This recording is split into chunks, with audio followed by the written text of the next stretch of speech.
اور کہتا تھا عثمان غنی خلافت چھوڑ دو. عثمان غنی سمجھ گئے جو حضور نے اتنے سالوں پہلے فرمایا تھا کہ تجھے رب ایک قمیض پہنائے گا مگر تو کبھی نہ چھوڑنا اور نہ اس کو اتارنا. وہ سمجھ گئے کہ یہ خلافت کی قمیض جو رب نے پہنائی ہے اس کو نہیں میں نے اتارنا. شہادت ہو گئی.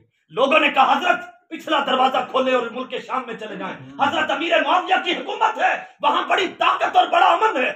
آپ نے فرمایا میں کیسے نکل جاؤں شہر رسول سے؟ سرکار نے فرمایا ہو سکے تو مدینے میں جا کے مرنا. جو مدینے میں مرے گا میں اس کے لیے قیامت کے روز شفاعت کروں.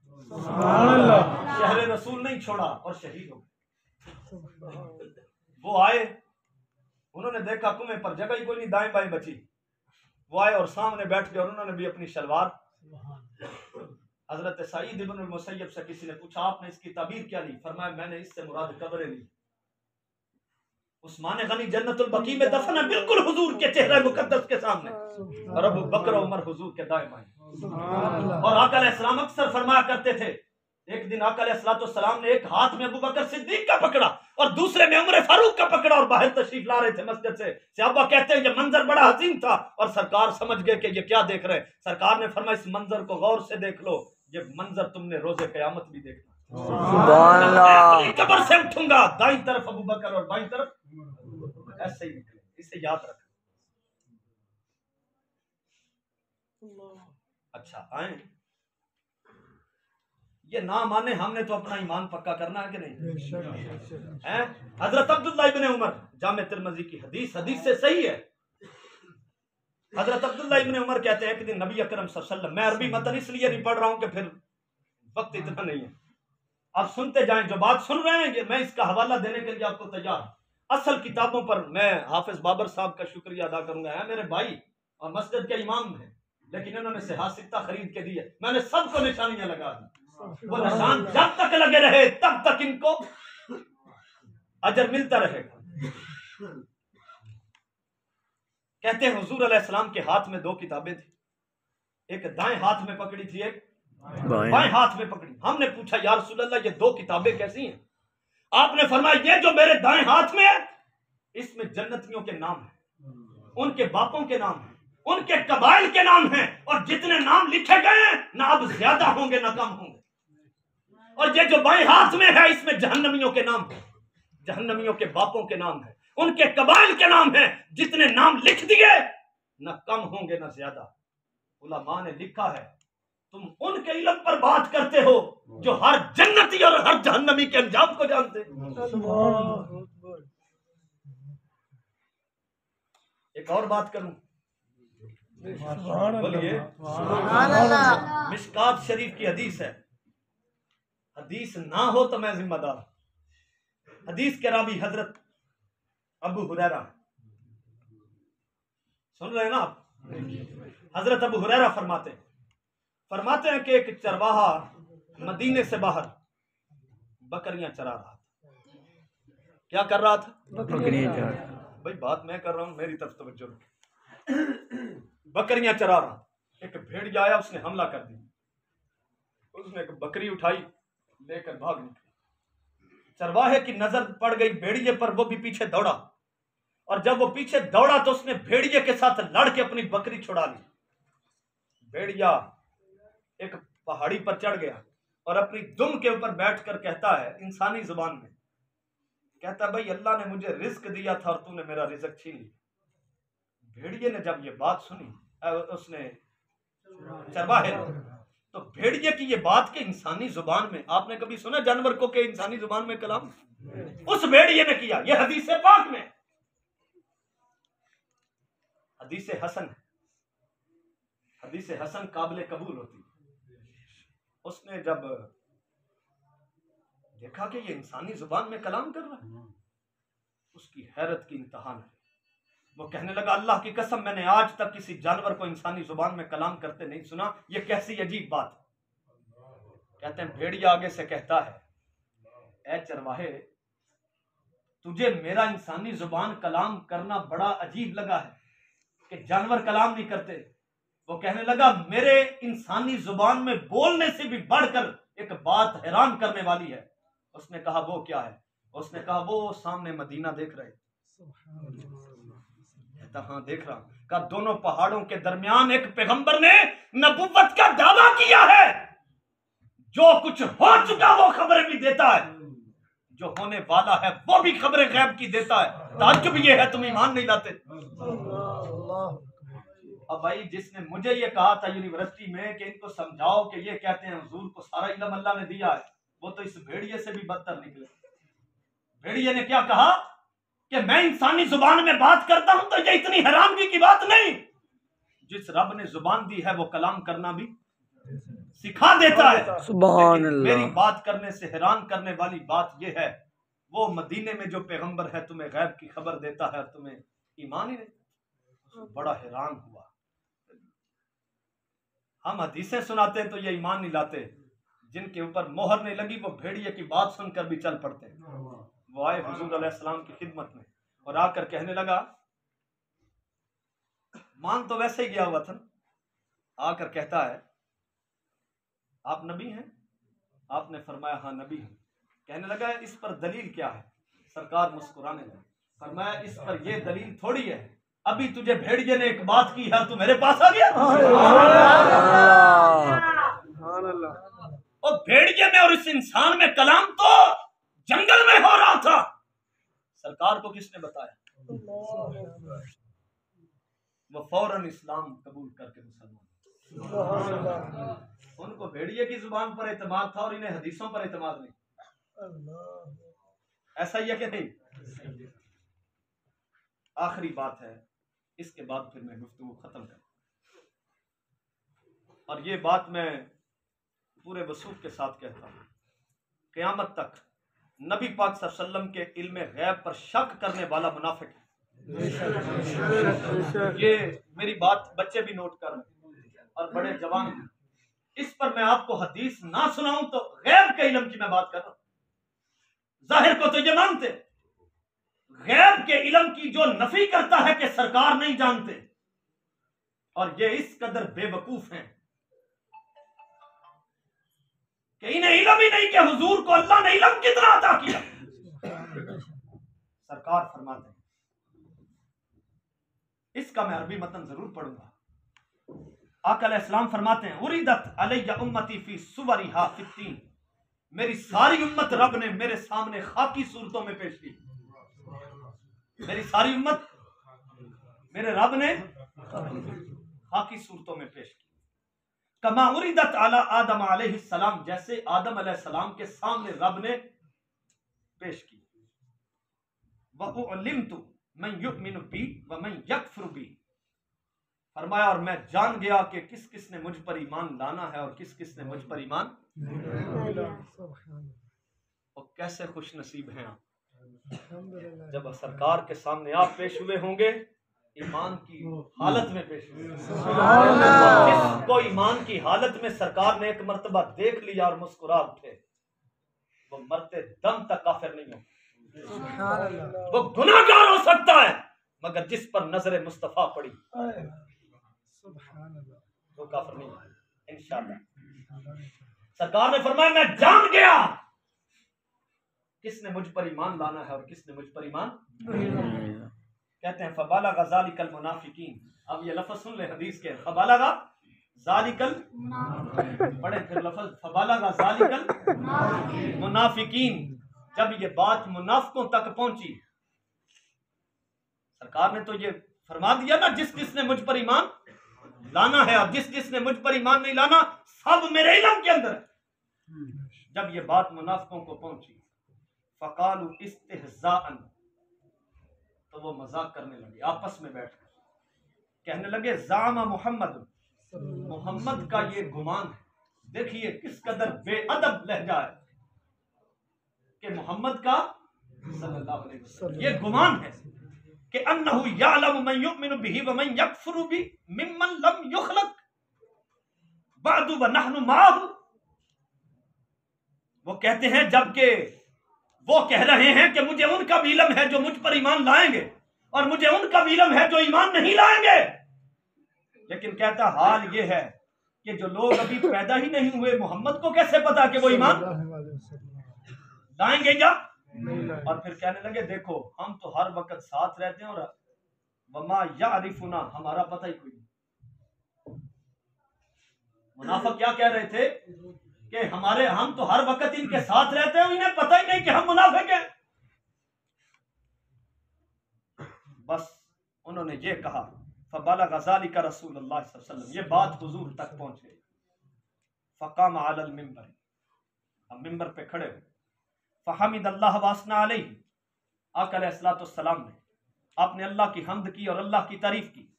ثم قال، اور پھر فرمایا، ما بال اقوام طعنوا فی علمی، فرمایا ان لوگوں کا حال کیا ہوگا قیامت کے دن جنہوں نے میرے علم پر تانا زنی کی ہے۔ اور تمہارا بیڑا غرق جائے، تم تو ڈائریکٹ کہتے ہو نبی کو یہ علم نہیں۔ اور دیکھو تو صحیح حدیث میں یہ کس کی بات ہو رہی ہے؟ یہ کون بے حیا تھے جنہوں نے حضور کے علم پر تانا زنی کی کہ ہم تو ساتھ ہوتے، ہمارا پتہ ہی کوئی نہیں۔ فقام علی المنبر فحمد اللہ واثنى علیہ فقال ما بال اقوام طعنوا فی علمی، فرمایا ان لوگوں کا حال کیا ہوگا جنہوں نے میرے علم پر تانا زنی کی ہے۔ فرمایا لا تسألونی عن شیء فیما بینکم و بین الساعۃ الا نبأتکم بہ، فرمایا میں تمہیں رب کی قسم دے کر کہتا ہوں، اب کی بات اور قیامت تک جو کچھ ہونا ہے تم مجھ سے جو مرضی پوچھو، جہاں کھڑا ہو کر بتا۔ اللہ، ایک شخص کھڑا ہو گیا، ایک شخص کھڑا ہو گیا، وہ کہنے لگا حضور یہ لوگ مجھے تانا دیتے ہیں تیرا باپ حذافہ نہیں ہے، کوئی اور ہے، حضور یہ بتائیں میرا باپ کون ہے؟ آقا نے فرمایا تیرے باپ کا نام حذافہ ہے۔ کون کس کا باپ ہے یہ تو تنہائیوں کے مسئلے کہ کون سی عورت کس مرد کے ساتھ تھی، کس مرد سے حمل ٹھہرا اور کس مرد کا نطفہ اپنے پیٹ میں لیے پھرتی ہے، یہ تنہائیوں کے رات کے اندھیروں کے مسئلے ہیں۔ لیکن جب وہ زبان نبوی سے بولے پھر راز کھولتے جاتے ہیں، اور اگر زبان حکمت سے بولے تو چھپاتے بھی جاتے ہیں۔ کہا تیرے باپ کا نام حذافہ ہے۔ ایک اور کھڑا ہوا، اس نے کہا حضور میرا باپ کون ہے؟ سرکار نے فرمایا تیرے باپ کا نام سالم ہے اور وہ شیبہ کا غلام ہے۔ ایک اور اٹھ کے کھڑا ہوا اور وہ منافق تھا، اس نے کہا محمد یہ بتاؤ کہ میں مرنے کے بعد میرا ٹھکانہ کہاں ہوگا؟ فرمایا تو جہنم میں جائے۔ کہاں جائے گا؟ کہتے ہیں سرکار کا چہرہ مقدس اتنا سرخ ہو چکا تھا، یہ بات کرتے ہوئے لگتا تھا کسی نے اناروں کا رس نچوڑ کے حضور کے چہرہ انور پہ ڈال دیا، اور فرماتے جا رہے تھے سلونی اما شئتم، سلونی اما شئتم، سلونی اما شئتم۔ بخاری کے الفاظ ہیں یہ، کہا کہ مجھ سے جو چاہو پوچھو میں تمہیں بتا دوں گا۔ جب حضرت عمر فاروق نے دیکھا کہ نبی پاک صلی اللہ علیہ وسلم اتنے جلال میں ہیں، وہ سوچنے لگے کہیں رب کا عذاب نہ آ جائے، کیونکہ نبیوں کی علم کی جو آزمائش کرتے ہیں وہ قومیں تباہ ہو جاتی ہیں۔ یہ فوراً اٹھے اور حضور کے گھٹنے گوڈے مبارک یہ پکڑے اور رونے لگے۔ کہتے ہیں اس دن مسجد نبوی میں صحابہ زاروں قطار رونے لگے۔ کیوں؟ کیونکہ وہ تو سارے ادب والے تھے، سوال تو اٹھایا تھا منافقوں نے، لیکن جو محبت والے تھے ان کے دل دکھے۔ حضرت عمر فاروق نے کہا یا رسول اللہ ہم آپ کے رب سے معافی مانگتے ہیں، ہمیں معافی لے کر دے، ہم راضی ہو چکے ہیں آپ کے اللہ کے رب ہونے پر، اور ہم دین اسلام کے سچا دین ہونے پر راضی ہیں، اور آپ کے سچا نبی ہونے پر راضی ہیں۔ انہوں نے کہا حضرت عمر فاروق نے یہ لفظ ہی کیوں آخر میں کہے، ہم آپ کو نبی مان کر راضی ہو چکے۔ انہوں نے کہا اس سے پہلے غیب کی خبروں کی بات ہو رہی تھی، اور حضرت عمر فاروق نے آخر میں نبی کی بات اس لیے کی، وہ بتانا یہ چاہتے تھے نبی ہوتا ہی وہ ہے جو غیب کی خبر دیتا ہے، غیب کی۔ اور اگر آپ اجازت دیں تو یہ موضوع مزے پر ختم کریں۔ یہ حدیث انہوں نے سنی ہوئی ہے جو روز درس حدیث سنتے ہیں وہاں پہ، یہ میں اس دن بھی سنائی تھی آپ کو، مسند احمد کی حدیث ہے۔ حضرت عبداللہ ابن مسعود کہتے ہیں خطبنا رسول اللہ صلی اللہ علیہ وسلم خطبۃ فحمد اللہ واثنى علیہ، کہتے ہیں نبی اکرم صلی اللہ علیہ وسلم نے ہمیں